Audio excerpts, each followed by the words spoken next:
What's up, guys? Joe Grow here, the Ganja Engineer. Today we are going to sow our seeds into a nutrientless medium. You can check that out on my seedling mix video.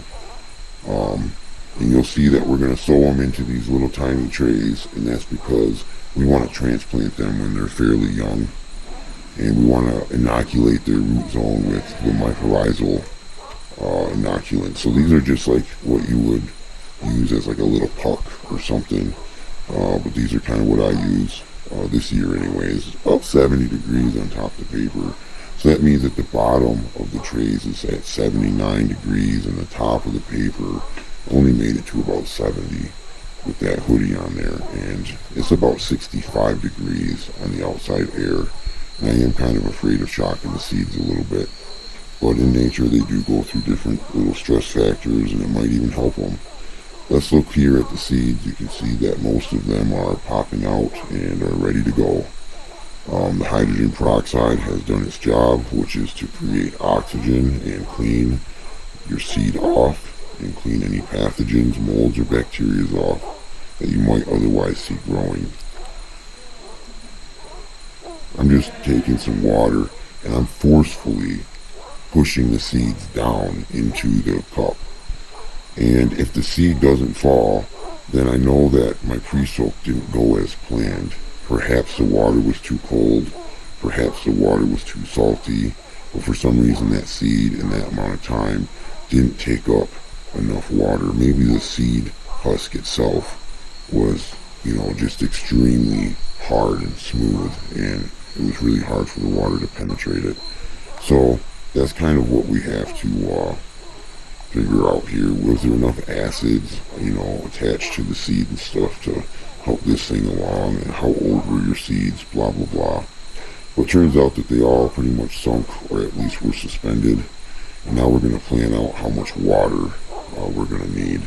I use 25% of my total volume, and of course that number changes. What if it takes me 4 pipettes to fill up one of these cubes? And it's going to take me 1 pipette to water it. So that's 25%. And so I'm just mixing my lactic acid bacteria over there, lactobacillus, mixing it up in that cup. And then I'll do a pointless step where I kind of just like to plan out the exact amount of water that goes into all 3 trays, which is just underneath 250 milliliters. And so we'll get the height to there, and then we will start watering our medium. So standard as always, 1 squish of the pipette and swoosh into the soil. Just kind of water it evenly. The Coco coir is like spongy and accepts water so readily. I could probably add 2 pipettes and put holes in the bottom, and you might not even see any water come out. It is not as spongy as peat moss, but it is also not as hydrophobic, meaning that it just kind of takes the water in for you. And so I'm just going to do this to all of these. I'm just going to kind of evenly go around, and you can see each drop. There's no drops forming on the top. They're all getting saturated. And this is a pure dry medium. It's completely dry. So we're down to our very last one, and look at that. We had just a little extra water, which I secretly planned for when I measured it out. I just left it just a little high in the vision of my eye. It turns out I didn't even have to do that. I would have had the exact amount if I didn't. But there's not much in there. There's maybe half a pipette left. So, boom. Okay, guys. Now that we've got everything kind of wrapped up with the medium. Look at that chunk of fucking wood. Now that we got everything wrapped up in the medium, we're going to put them back on top of the seed trays. This is to bring the temperature of the soil up. Or I shouldn't say soil, I should say medium. This is to bring the temperature of the medium up. And when you do this, there's less chance of your seed kind of being shocked, going from some nice warm water into a really cold medium.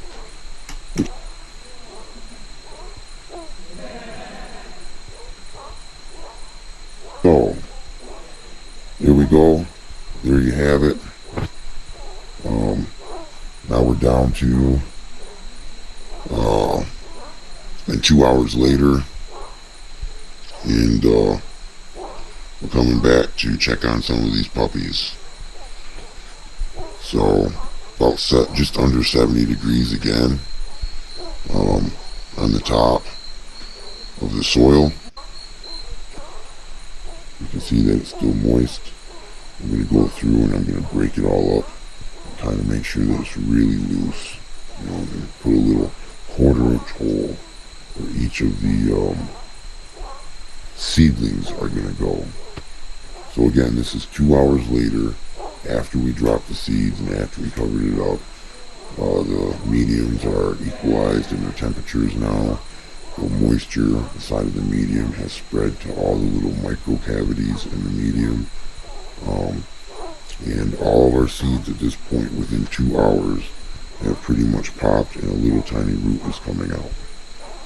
The ones that are not popped, as soon as I touch them with the pipette, it seems like they split open, so they're definitely swelling with pressure and gases or something on the inside, because it's like a spring as soon as I touch them. So we're about 22 hours or 24 hours or something. I can't remember. It was yesterday that I put these in. Yesterday at about 3:30 in the morning. And it's about 2 in the morning now, so we're right on track for a pre-soak. I'm just gonna suck these guys in and apply them to our medium. We do get a little extra water. It's about 5% more water than what we did give it, or 3 in some cases, 1%. Some cases a little more than 5 if I accidentally suck too much in. And I'm not too worried about it because when these things pop out of the soil, I can take some more Coco coir and I can just sprinkle it around their base, and I can keep their stems nice and dry at the surface, and we can reduce any type of damping off fungus or any type of other problems like oxygen lockout, lack of oxygen or something that little taproot needs. So we're going to go through for tray A, tray B, tray C, and we are going to put all the seeds in their appropriate dirt locations. And then basically, wow, look at that. It's really swollen. Some of them are still at the surface. Some of them are under the surface, but are suspended at the surface.